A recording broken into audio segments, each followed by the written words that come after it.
مجھے اپنی کزن سے بےحد محبت تھی، اسے بھی مجھ سے محبت تھی۔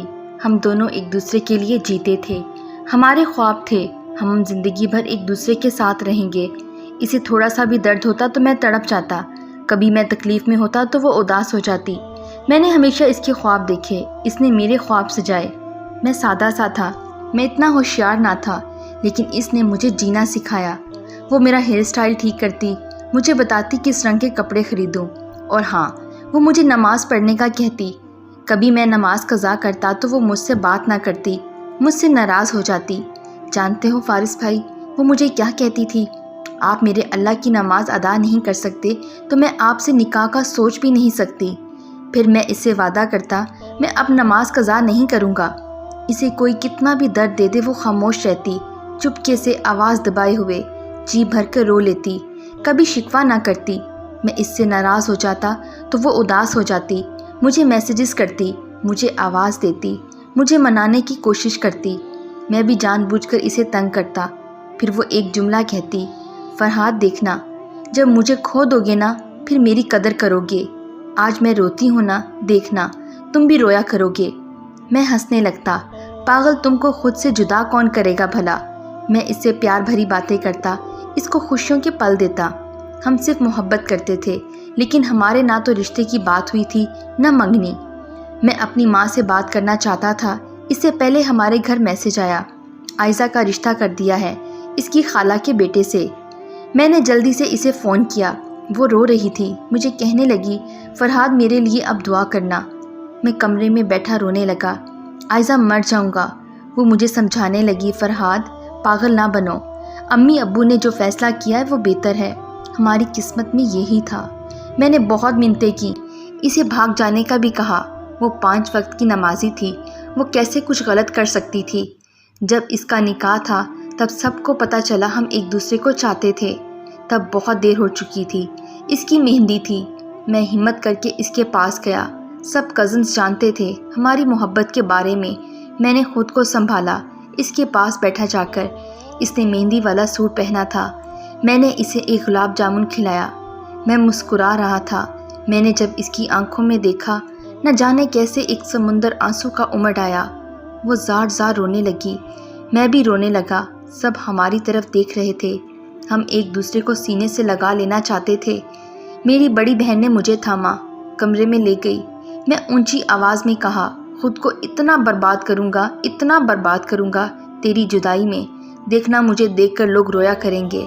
جس سے اس کی شادی ہو رہی تھی وہ اچھا لڑکا نہیں تھا، وہ شرابی تھا۔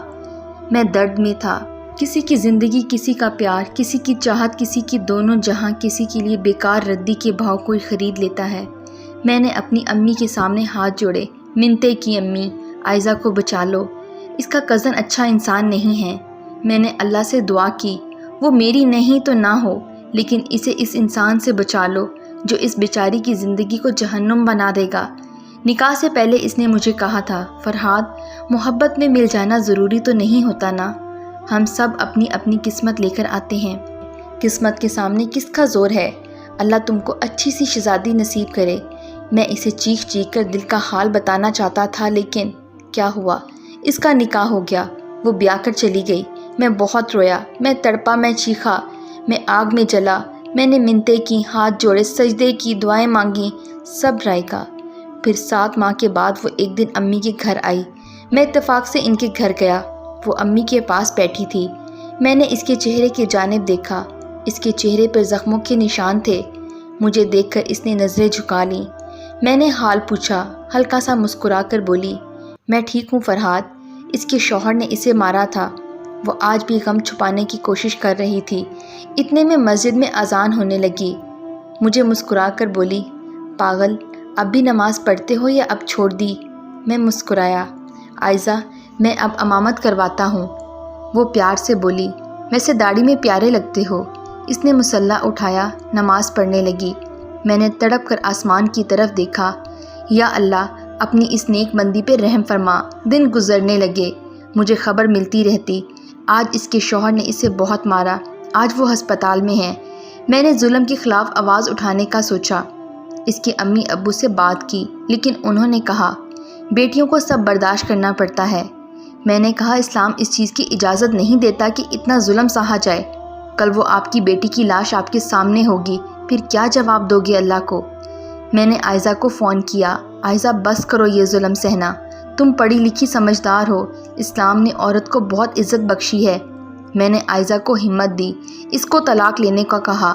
اس کے شوہر نے مجھے بہت دھمکایا، بہت جھگڑا بھی ہوا، لیکن بالآخر بہت سی مصیبت کے بعد طلاق ہو ہی گئی۔ پھر عائزہ کی رضا سے عدت کے دن مکمل ہونے کے بعد سادگی سے اس سے نکاح کر لیا۔ ہم دونوں نے ایک بہت دردناک خواب دیکھا، جسے جھیلا، پھر اس سے نجات حاصل کی۔ ہمارے 6 بچے ہیں، عائزہ ان کو پڑھا رہی ہے، میں نماز پڑھ کر آیا تھا۔ ہم دونوں بہت خوش ہیں آج۔ میری 3 بیٹیاں ہیں، میں نے ان پر اپنی مرضی مسلط نہیں کروں گا، ان سے پوچھ کر رشتہ کروں گا۔ صرف بیٹوں کو ہی حق نہ دو، بیٹیوں کو بھی اپنی مرضی پوچھا کرو۔ کیسے درندہ صرف ماں باپ ہوتے ہیں جو نکاح کے بعد بیٹی کے کان میں کہتے ہیں اب سسرال سے تمہارا جنازہ ہی اٹھے۔ کیسے ظالم ہوتے ہیں وہ ماں باپ جو بیٹی کی زخموں کو دیکھ کر کہتے ہیں بیٹی صبر کر، گھر ایسے ہی آباد ہوتے ہیں۔ بیٹیوں کے لیے سب قانون کیوں؟ بیٹی کا جنازہ اٹھانے سے بہتر ہے بیٹی کے حق میں بہتر فیصلہ کریں۔ اس کہانی کا مقصد طلاق لینا یا کوئی غلط فیصلہ کرنا نہیں ہے۔ ایسا نہ ہو کوئی لڑکی اپنے ناجائز محبت کی خاطر اپنا گھر تباہ کر لے۔ یہ کہانی آپ کو صرف ایک آئینہ دکھانے کے لیے ہے۔ دعا کرتے ہیں اللہ سب بیٹیوں کے نصیب اچھے کرے، آمین۔